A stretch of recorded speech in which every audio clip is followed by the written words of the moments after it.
She was 31, unwanted, and completely alone. Until the one man everyone thought would choose the prettiest girl in the room walked straight past them all and picked her. In the year 1878, the American West was still wild and full of dreams.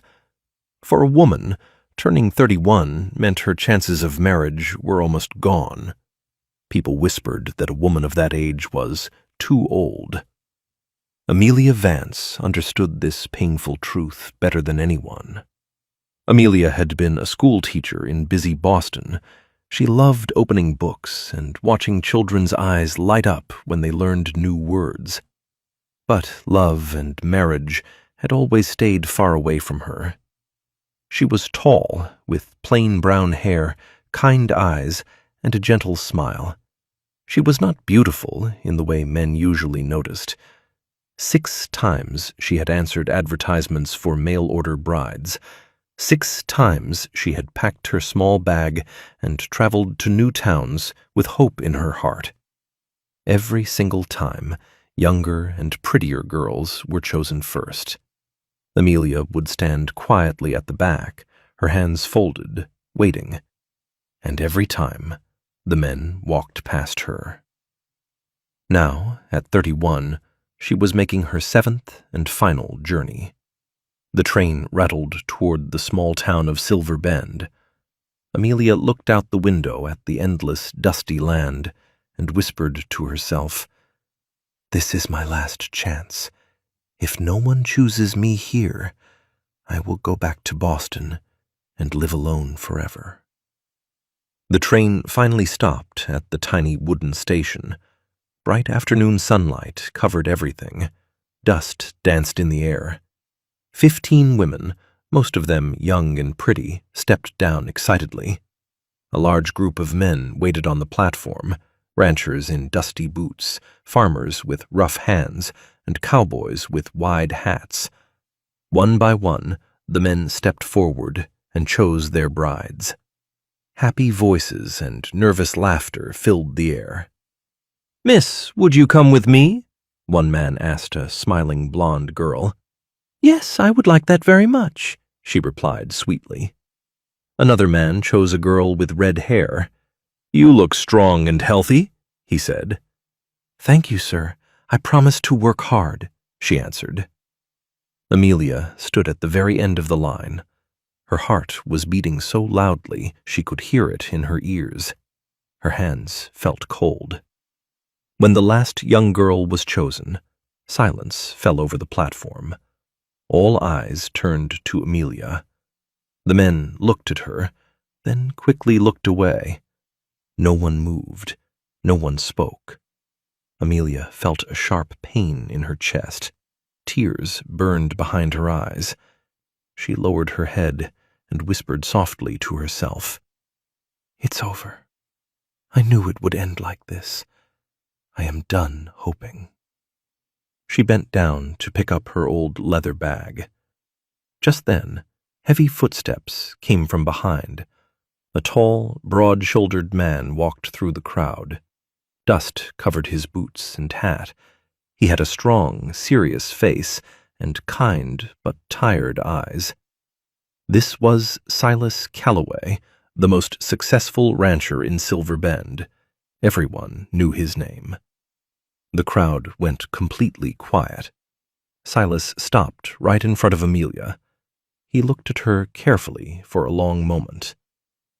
"I choose you, Miss Amelia Vance," he said in a deep, clear voice. A loud gasp rose from the people standing there. Women covered their mouths. Men whispered to each other in shock. "Did you see that? Silas chose her? But he could have any young girl he wanted." Amelia looked up slowly, her eyes wide with surprise. "Me?" she asked in a trembling voice. "Are you sure, sir?" Silas nodded calmly. "Yes, ma'am, I am very sure. If you will have me, I would be honored to take you home." That evening, Silas drove Amelia to his big but simple ranch house in a wagon. The house had strong wooden walls, a large stone fireplace, and windows that looked out over rolling green fields and faraway hills. They sat together at the kitchen table. Steam rose from 2 cups of hot coffee. Silas spoke first. "Miss Vance, Amelia, I want to be honest with you from the very beginning. I don't need a pretty face to decorate my house. I need a strong partner, someone who knows what hard times feel like, someone who has been knocked down by life many times, but still gets up every morning. When I saw you standing there at the station, I saw that strength in your eyes. Strength." Amelia looked down at her hands. "Mr. Calloway, I am 31 years old. I have been rejected 6 times before. Why would you choose me when you could have chosen any younger girl?" Silas smiled gently. "Because those younger girls have not yet learned what real life costs. You have. That matters more to me than smooth skin or bright smiles." Over the next 7 days, they sat together every evening after supper and talked for hours.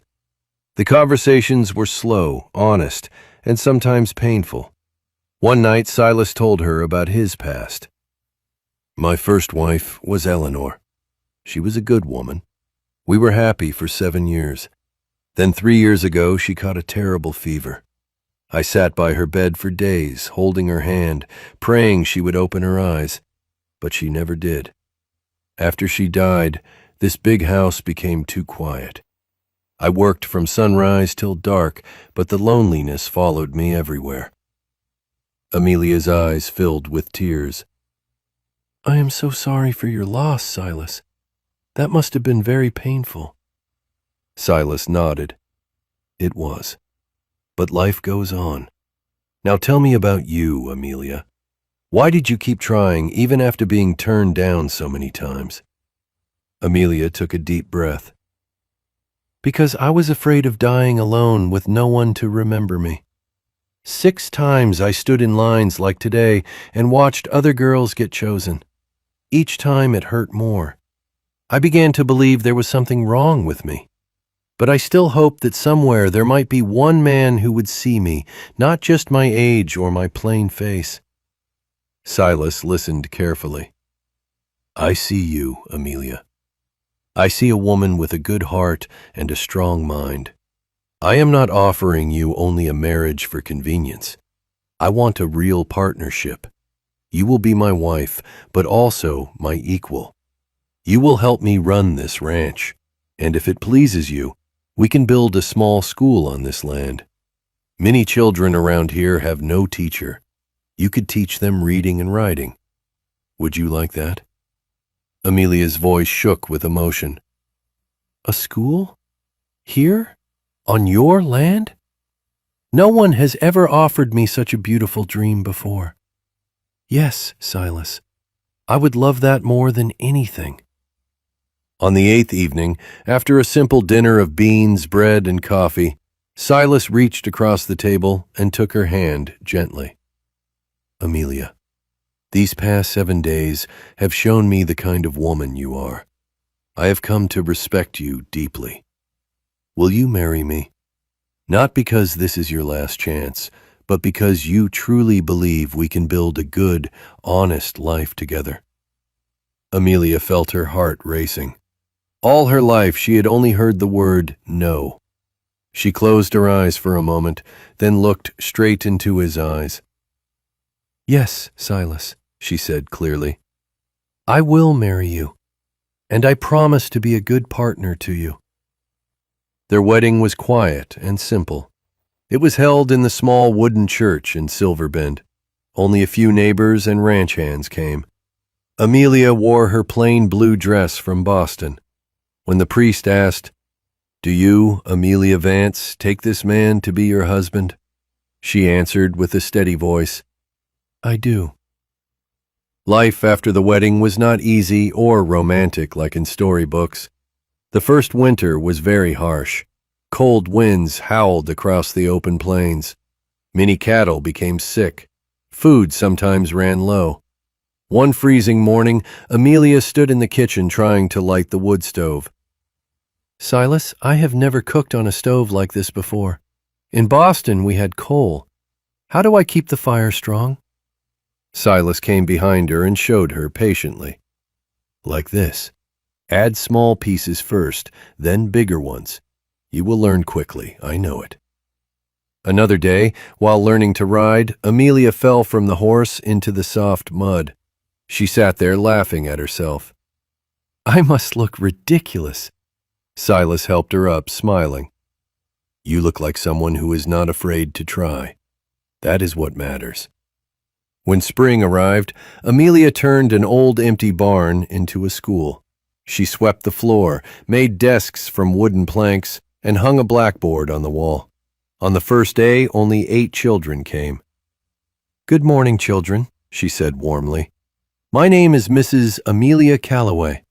Today, we will start with the alphabet. Who can tell me what sound A makes?" The children slowly opened up to her. Within a few weeks, 25 children were coming every day. Amelia taught them with patience and love.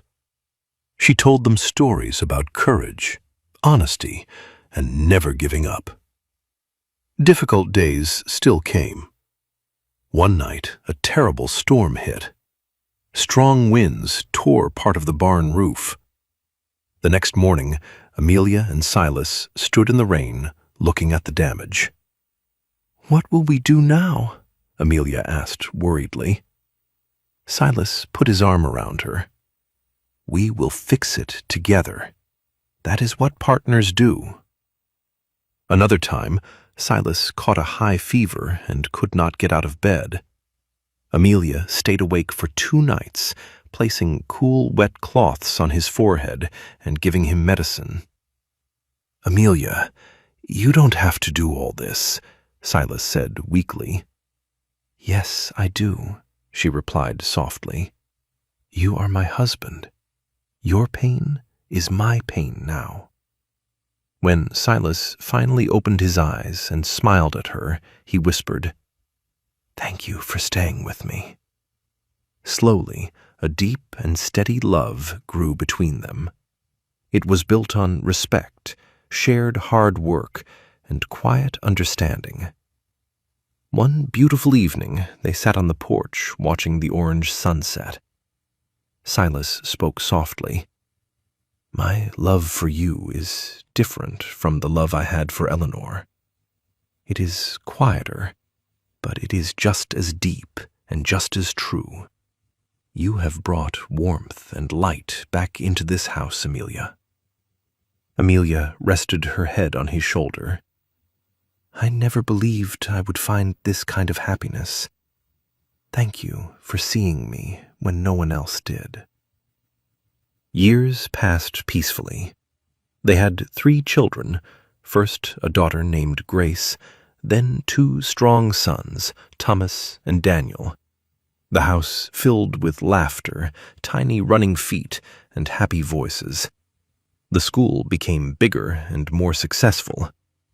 One of Amelia's first students, a quiet boy named Matthew, grew up and said to her one day, "Mrs. Calloway, because of you, I want to become a teacher too." Amelia hugged him.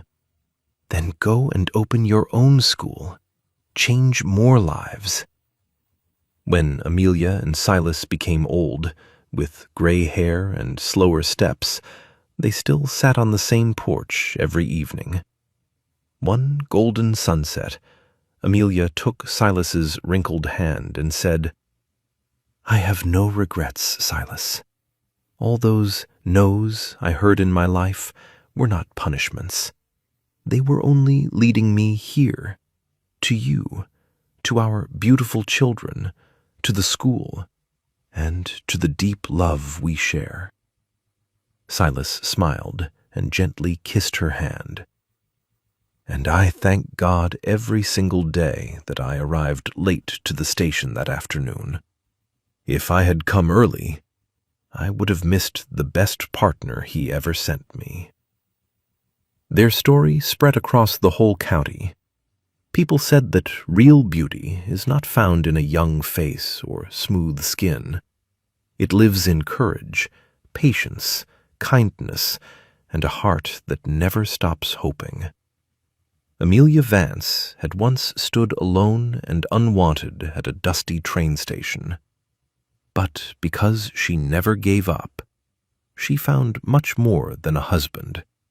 She found purpose, a loving family, true partnership, and a love that lasted a lifetime. And until the end of her days, she would say with a peaceful smile, "Sometimes the longest wait brings the greatest gift of all." Thank you for riding along on this story. Drop your location and time one more time if you'd like, and if it touched you, like, send some stars, follow, and share it with someone who needs to hear it. See you in the next tale.